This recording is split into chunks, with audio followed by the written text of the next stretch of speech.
Hoy vamos a tocar un tema que es un poco perturbador para muchas personas, misterioso para otros, y es el tema de la muerte. Y una muerte que es vista aún en imágenes. No es posible pues fotografiar la muerte, pero sí se muestran imágenes de una parca con un anzuelo grande, y esto lo asusta a uno. Y esto de la parca, esto viene de la mitología griega, y son unas como diosas del destino. Ustedes saben que la mitología griega siempre está basada en personajes, y a través de lo que hacen esos personajes se sustentan todas sus creencias. Entonces, estas parcas son 3 hermanas hilanderas, y ellas personifican el nacimiento, la vida y la muerte. Entonces, la parca es una que con unas tijeras gigantescas en cualquier momento va dañando el tejido que las otras hermanas van haciendo. Entonces, de esa manera percibimos nosotros la muerte como algo misterioso, perturbador.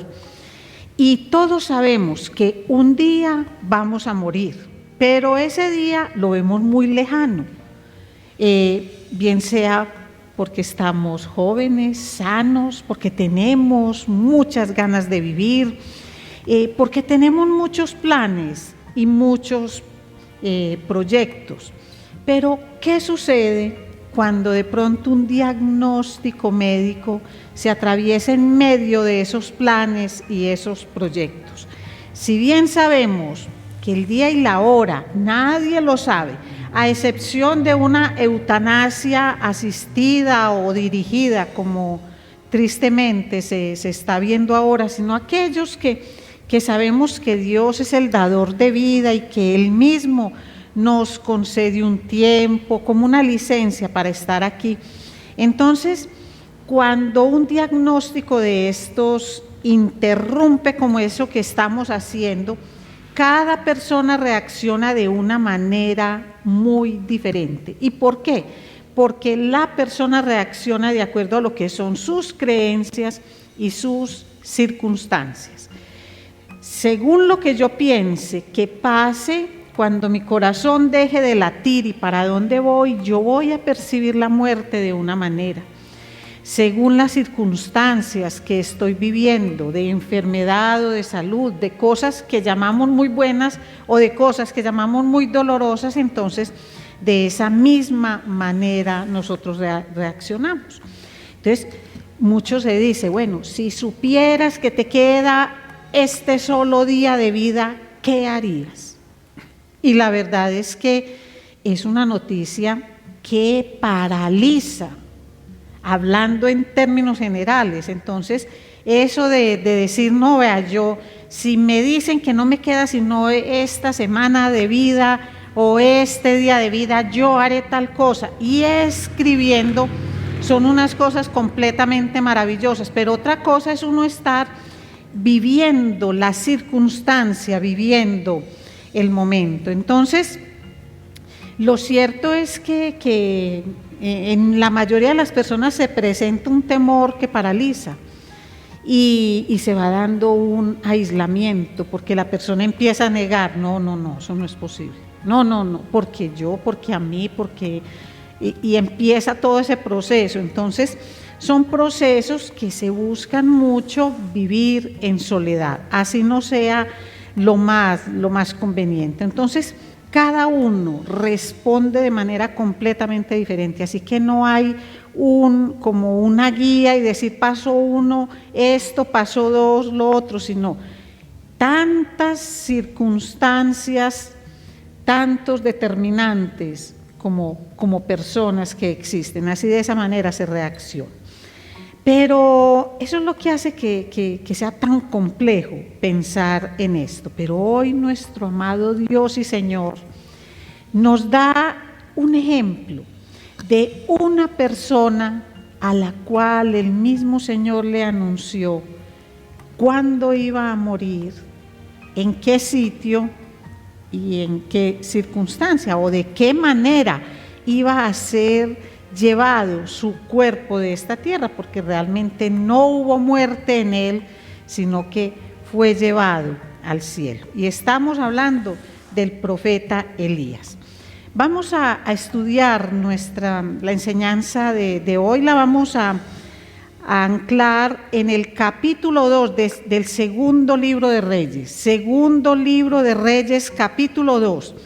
Y vamos a estudiar desde el versículo 1 al 15, pero vamos a iniciar nuestra enseñanza leyendo el versículo 1. Segunda de Reyes, capítulo 2, versículo 1. Y sucedió que cuando el Señor iba a llevarse a Elías al cielo en un torbellino, Elías venía de Gilgal con Eliseo. Ay, mi Señor, gracias por la vida de Eliseo, por sus enseñanzas. Gracias, Señor, por mostrarnos cómo fue la actitud de este profeta. Padre, ayúdanos en medio de nuestras propias circunstancias. Ayúdanos, Señor, para tener muy presente, Señor, cómo debiéramos vivir, actuar, responder en caso, Señor, que veamos que tenemos la muerte muy cercana. Pero como esto es en el menor número de los casos, Señor, ayúdanos a vivir preparados para ir contigo cada día, Señor. Señor, y no iremos en un torbellino, pero tú mismo, Señor, llevarás nuestra alma al soberano Creador.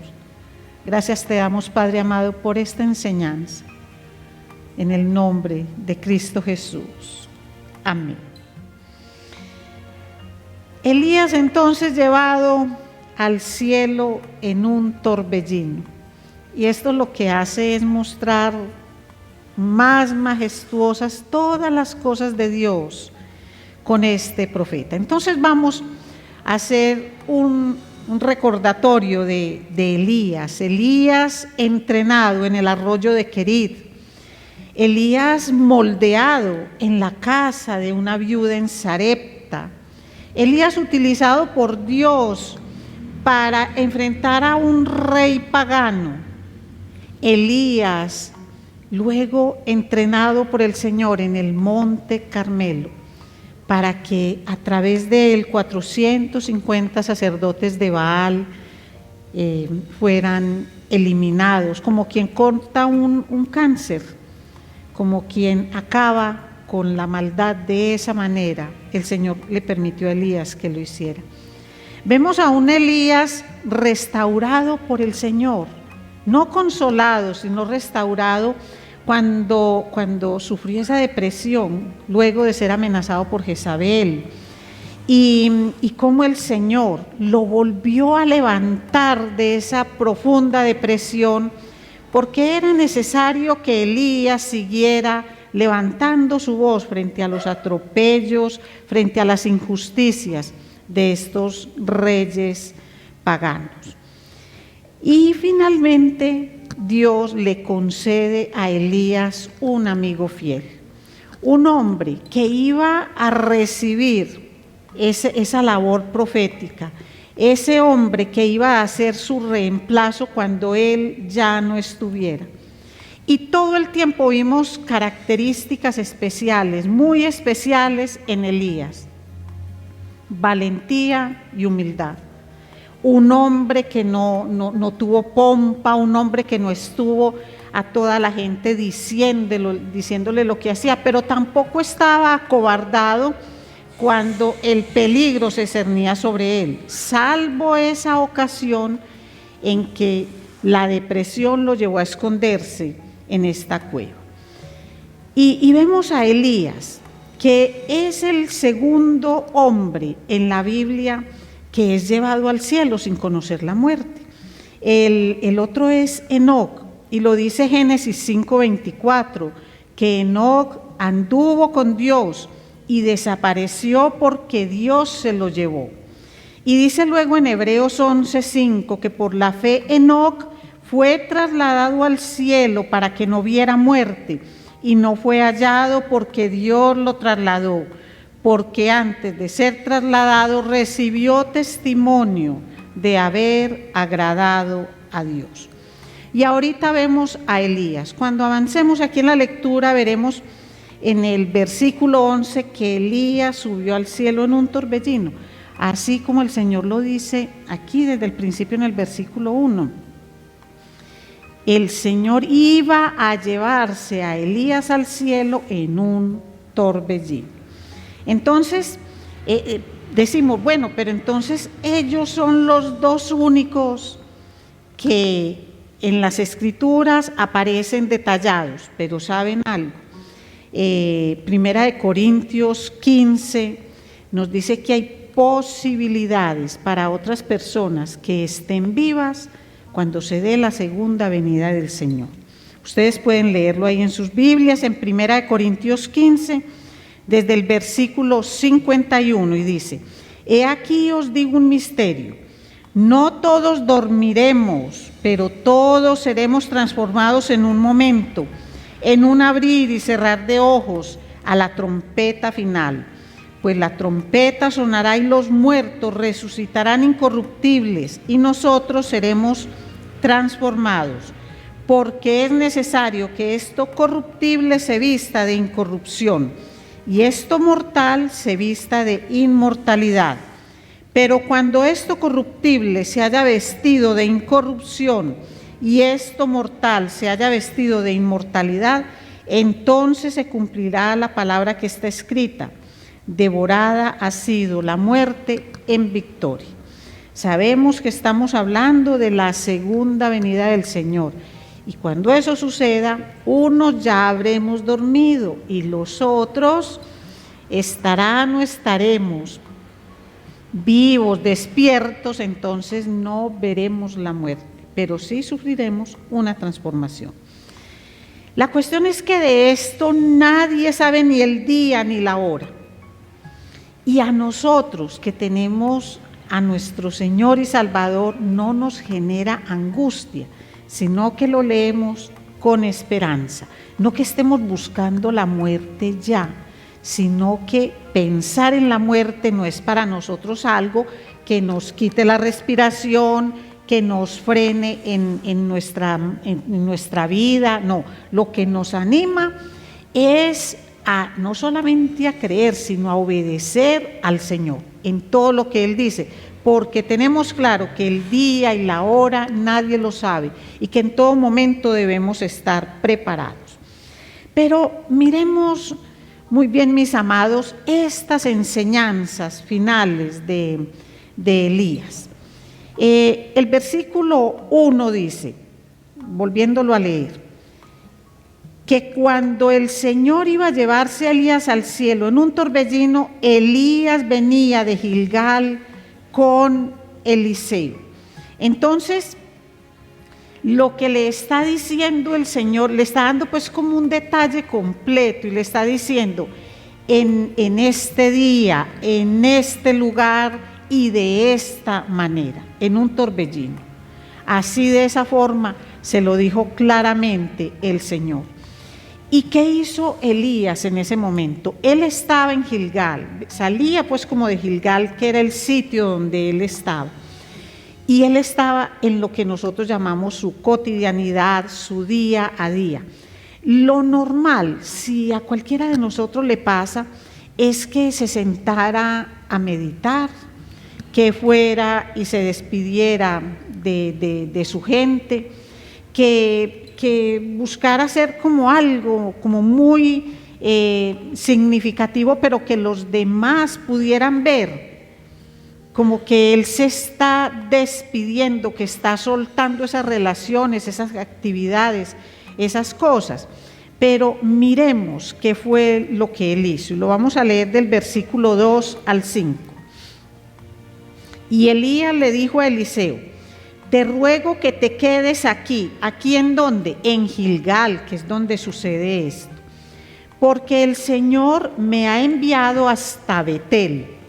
Pero Eliseo dijo: vive el Señor y vive tu alma, que no me apartaré de ti. Y descendieron a Betel. Entonces los hijos de los profetas que estaban en Betel salieron al encuentro de Eliseo y le dijeron: ¿sabes que hoy el Señor te quitará a tu señor de sobre ti? Y él dijo: sí, yo lo sé, callad. Elías entonces le dijo: Eliseo, te ruego que te quedes aquí, porque el Señor me ha enviado a Jericó. Pero él dijo: vive el Señor y vive tu alma, que no me apartaré de ti. Y fueron a Jericó. Y los hijos de los profetas que estaban en Jericó se acercaron a Eliseo y le dijeron: ¿sabes que hoy el Señor te quitará a tu señor de sobre ti? Y él respondió: sí, yo lo sé, callad. Voy a interrumpir un momentico para que apaguen el aire, porque veo que está causando como... Apágalo, no importa, apaga. Y el pastor luego edita el mensaje.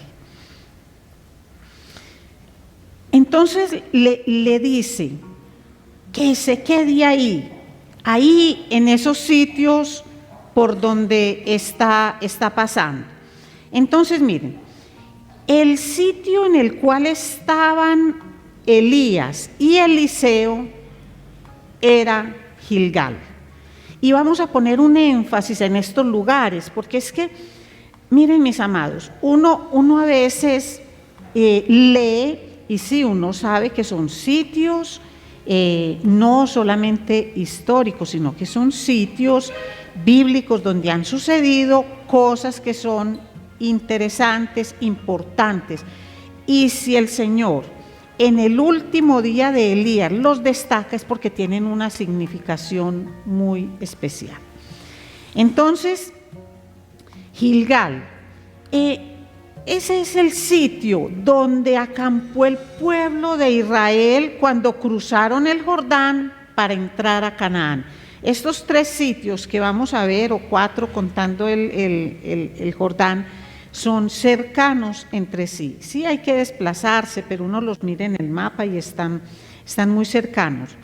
Miren, Josué 4:19 dice: el pueblo subió del Jordán el día 10 del mes primero y acamparon en Gilgal, al lado oriental de Jericó. Entonces fue en Gilgal donde ellos, luego de salir del desierto, se sintieron seguros. Y ahí fue donde ellos comprendieron que sí era posible iniciar la conquista de la tierra prometida. Ahí fue en ese sitio donde Dios permitió al pueblo que se prepararan y que miraran junto con Josué toda la estrategia de guerra para la conquista de la tierra prometida. Pero allí Gilgal, el sitio donde estaba en ese momento Elías, fue donde Elías comenzó su viaje final. El pueblo de Israel inició su viaje, fue como el viaje inicial hacia la tierra prometida. Pero para Elías fue el viaje final. Ese día, desde ahí empezaba el recorrido de su último día sobre la tierra. El segundo lugar al que va es Betel, que significa casa de Dios. Cuando le dice: te ruego que te quedes aquí, porque el Señor me ha enviado hasta Betel, me ha enviado hasta casa de Dios. Entonces, nosotros recordamos a Abraham. Él fue el que construyó un altar como memorial de los encuentros que tenía con el Señor. Y donde él frecuentemente iba a orar, a tener sus momentos de intimidad. Habían momentos en que estaba supremamente lejos de Betel, pero cuando la cercanía se lo permitía, cuando pasaba cerca, él volvía a Betel. Dice Génesis 12:8, de allí se trasladó hacia el monte al oriente de Betel y plantó su tienda, teniendo a Betel al occidente y Jaí al oriente, y edificó allí un altar al Señor e invocó el nombre del Señor. Ahora miremos esto. Las escrituras no nos muestran a Elías orando en Betel, como haciéndole un altar al Señor, o ante una de las piedras recordatorias que habían piedras grabadas con todo lo que sucedió en todo ese sitio. Las escrituras no lo muestran, pero, ¿saben?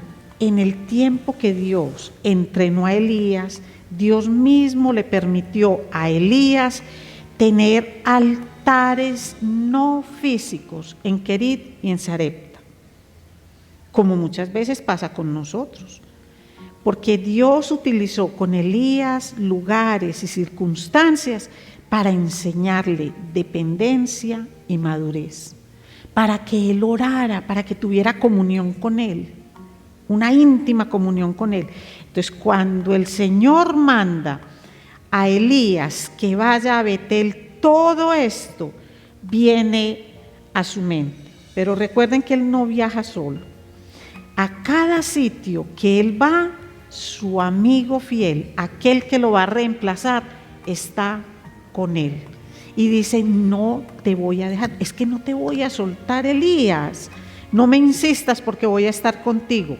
Pero también noten que en cada sitio hay un grupo de profetas, hijos de profetas, porque Elías y Eliseo se caracterizaron por enseñar a otros, por tener personas que difundieran la palabra del Señor. Entonces, en cada sitio de estos hay un grupo de estas personas.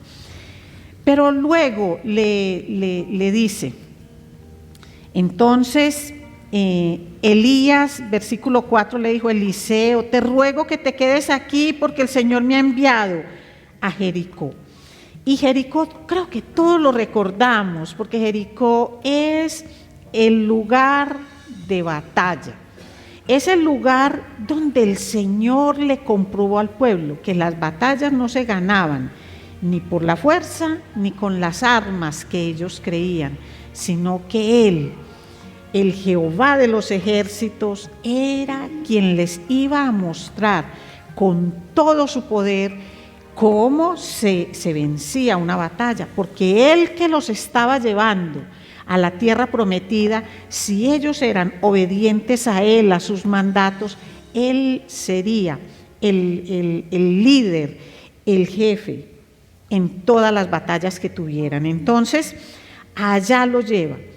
Y esta es una oportunidad para que Elías haga memoria de todas las batallas que constituyeron su ministerio.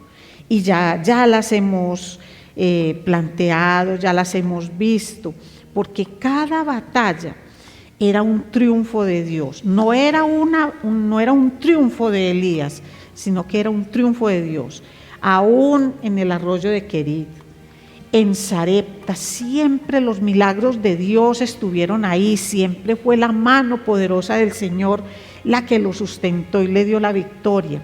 Una victoria que era conducida a hacer de este siervo de Dios un hombre maduro, centrado en el Señor, dependiente de Él, que no solo creyera en Él, sino que día tras día esa dependencia de Él se consolidara muchísimo más. Entonces, Monte Carmelo, enfrentamiento con Baales, con reyes paganos, Elías diciendo que caiga fuego del cielo, y cae fuego del cielo no solo en el Carmelo, sino en otras oportunidades. Entonces, permiten a él reafirmarse en que las batallas eran de Dios. Si bien él las tenía que vivir, si bien él tenía que estar ahí en los sitios, quien daba la victoria era el Señor. Una batalla bien importante, porque es que no todo en la vida está acompañado de triunfos. Cuando entró en esa profunda depresión y fue y se escondió en una cueva, justo después de esa manifestación portentosa del Señor en el Monte Carmelo. Pero ¿quién lo libró allá? ¿Quién lo alimentó? ¿Quién le permitió dormir? ¿Quién le pidió descansar? ¿Quién lo condujo? ¿Y quién le mostró que era trabajando y dándole a un amigo fiel como él iba a continuar con su labor profética? Porque el tiempo de Elías en ese momento no había terminado. Entonces miremos que así fue como Elías vivió su último día, recorriendo lugares de gran significado para él y para el ministerio de Eliseo, porque Eliseo siempre lo acompañó, ahí estuvo. Y es que Elías valoró profundamente ese tiempecito antes de llegar al sitio de encuentro con el Señor. Lo valoró. Elías no estaba dando vueltas. Elías no se estaba escondiendo de ese momento sublime, porque el Señor no le dijo que iba a morir, sino que se lo iba a llevar en un torbellino. ¿Y quién que conozca al Señor, que ame al Señor, que le sirva al Señor, no se iba a sentir gozoso? Le extraña a uno es que haya ido a estos sitios en lugar de correr presuroso hacia el Jordán, pero él sabía la responsabilidad que tenía con Eliseo y con los hijos de los profetas que estaban viendo todo. O sea que hasta el último instante de su vida, este profeta enseñó.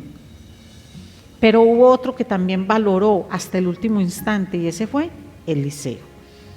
Eliseo que dijo: no me le pierdo ni una pisada, ni una palabra, porque créanme que así las escrituras no lo digan, esto debe haber sido un recorrido maravilloso, un recorrido en el cual toda la magnificencia de Dios y todo lo que este hombre de Dios había vivido con él, sus luchas, sus aciertos, desaciertos, pero las victorias de Dios por encima de todo eso, eso lo iban hablando.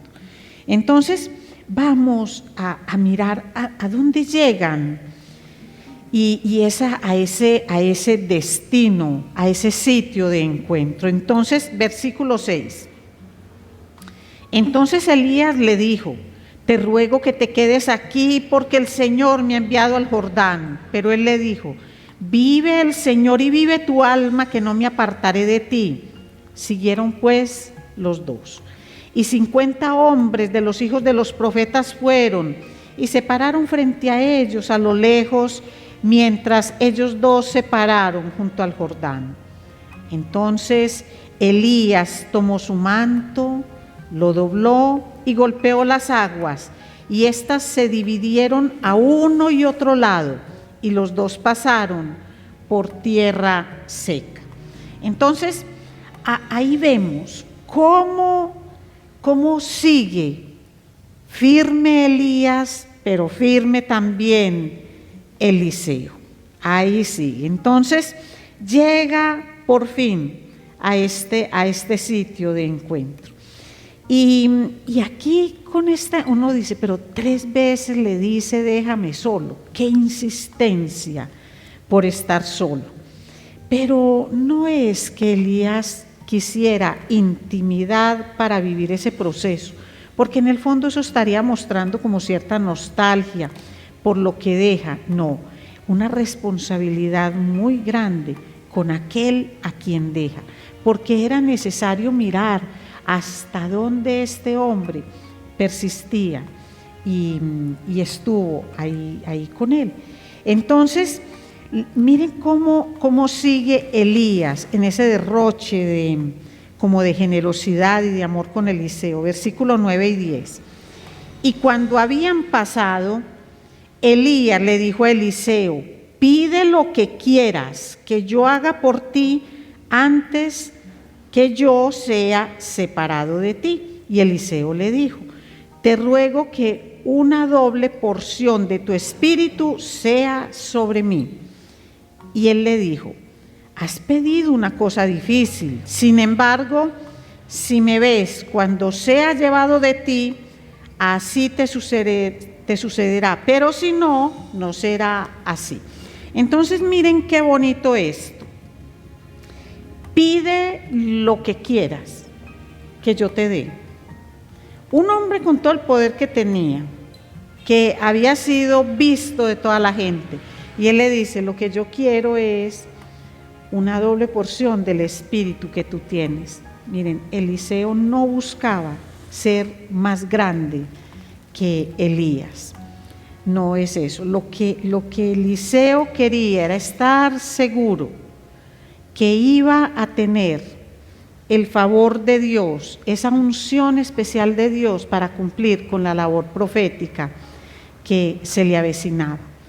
Y miren esto, que es lo que les decimos vez tras vez: piensen, vayan más allá de estas palabras y recreen todo lo que ahí está sucediendo. Versículo 11.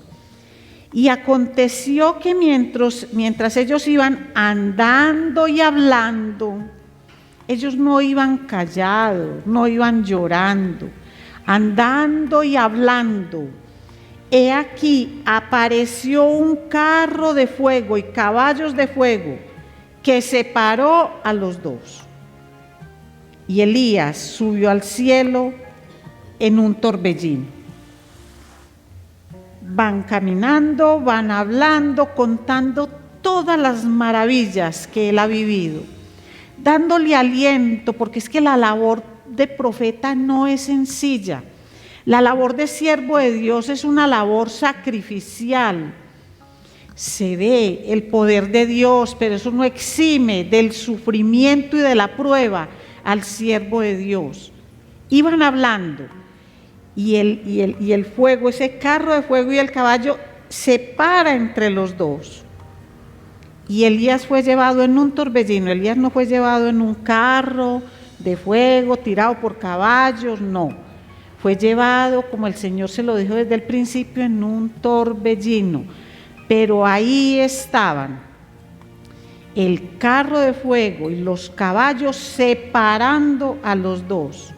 Y Elías fue llevado al cielo en un torbellino. Y esta es una forma esplendorosa de ver cómo la palabra de Dios se cumple. Recuerden que al otro ladito del Jordán estaban los 50 profetas que estaban viendo todo lo que estaba pasando. Versículo 12. Lo vio Eliseo y clamó: Padre mío, los carros de Israel y su gente de a caballo. Y no lo vio más. Entonces tomó sus vestidos y los rasgó en 2 pedazos. También recogió el manto de Elías, que se le había caído, y regresó y se paró a la orilla del Jordán. Y tomando el manto de Elías que se le había caído, golpeó las aguas y dijo: ¿Dónde está el Señor, el Dios de Elías? Y cuando él golpeó también las aguas, estas se dividieron a uno y a otro lado, y pasó Eliseo. Cuando lo vieron los hijos de los profetas que estaban en Jericó frente a él, dijeron: el espíritu de Elías reposa sobre Eliseo. Y fueron a su encuentro y se postraron en tierra ante él. Entonces, mire, aquí lo que vemos es el final de un ministerio extraordinario, pero vemos el nacimiento de un gran ministerio en la persona de Eliseo. Hay un acto simbólico muy importante y tiene que ver con el momento en que Eliseo recoge, se agacha y recoge el manto de Elías. No le cayó el manto cuando se fue en el torbellino, no le cayó sobre su cuerpo, no lo cubrió de una forma especial, se agachó y lo tomó. Y eso a nosotros nos deja grandes enseñanzas. Miren, todos nosotros somos llamados a la gran comisión, pero nos tenemos que mover. Hay personas que son esperando, yo no sé qué clase de dones, de unciones, como las llaman, cuando lo que necesitamos es un corazón dispuesto. Y el corazón se dispone cuando uno recibe a Cristo como Señor y Salvador y uno sabe que ha sido perdonado y uno se arrepiente. Un corazón arrepentido es lo que se necesita para cumplir con la labor de evangelista, porque cuando yo me arrepiento y entiendo que he sido perdonada, yo me motivo a cumplir con el mandato que Dios me ha enviado. Entonces, podemos decir, bueno, ¿y nosotros con esto qué? Es muy especial esta enseñanza de Dios a través de la vida de Elías, pero vamos a traerla a nosotros. Empezamos hablando de que a veces un diagnóstico médico se puede parar como entre nosotros, una simple conversación o un resultado de una biopsia puede pararnos en seco en muchas cosas. Entonces, nosotros decimos el día y la hora no lo sabemos, independiente de si hay un diagnóstico médico o no lo hay. A todos nosotros el día nos va a llegar y no nos es dado por Dios conocer ni en qué sitio, ni en qué condiciones, ni qué día, ni absolutamente nada, pero lo que sí sabemos es el destino de nuestra alma. Nosotros sabemos cuál es el destino de nuestra alma. Entonces, pensemos en si este fuera el último día de nosotros, ¿qué deberíamos hacer nosotros en este día? Y hacerlo como reflexión. Miren, nosotros todos los que hemos recibido a Cristo como Señor y Salvador, nos movemos por los mismos lugares que se movió Elías en el último día que tuvo sobre la tierra. ¿Y cuáles son esos últimos días, esos lugares? Ya sabemos, Gilgal, Betel, Jericó y finalmente Jordán. Entonces, ¿cuál es el Gilgal de nosotros? ¿Cuál es ese? Solamente pensemos en lo que ha sido nuestra vida como cristianos. Un lugar de nacimiento, un lugar donde nosotros llegamos y donde recibimos a Cristo como Señor y Salvador. Y a partir de ese momento, de ese punto de nuestra vida, nosotros empezamos a albergar la esperanza de ganar esa lucha contra el pecado, porque sabemos que no la ganamos nosotros, sino que es el Señor el que la gana, pero eso tuvo un punto de partida. Entonces, todos nosotros tenemos un sitio donde nos sentimos cómodos, donde nosotros nacimos, donde nació esa nueva criatura, una circunstancia, una época. Todo esto nosotros lo debemos traer a memoria, porque si nosotros lo recordamos para nosotros, lo podemos hacer posible para otros. Pero todos nosotros, todos tenemos también nuestro propio Betel. ¿Y cuál es ese Betel? Ese Betel es esa casa de oración. Y si bien nosotros no levantamos esos altares físicos y no ponemos las piedras y no hacemos todo esto, el Señor nos permite vivir y levantar esos propios altares espirituales, así como lo hizo con Elías. Porque todos nosotros, en determinado momento de nuestra vida, Dios utiliza sitios como Querit, como Sarepta, para que nos vamos formando, para que dependamos de Él, para que tengamos esa madurez espiritual. Pero díganme, mis amados, si no hemos tenido todos nuestros propios Jericó, porque todos tenemos nuestro lugar de la batalla. Todas esas batallas que hemos librado, nosotros libramos batallas permanentes en contra del pecado, en contra del maligno que se quiere apoderar de nosotros a través del pecado. Entonces, cada día libramos batallas, cada día las libramos, pero todos debemos llegar a un punto que se llama como el punto de encuentro. En este caso, se podría llamar como el punto, digamos, no de muerte, sino el punto de encuentro con el Señor, y en que el Señor se llevó a Elías, y fue el Jordán. Y nosotros también debemos buscar ese encuentro con el Señor, porque es que nosotros, cuando llegamos a ese encuentro con el Señor, no morimos físicamente, pero sí morimos a nosotros mismos. Ese es el punto donde ya no somos nosotros los fuertes, sino que es fuerte, es el Señor.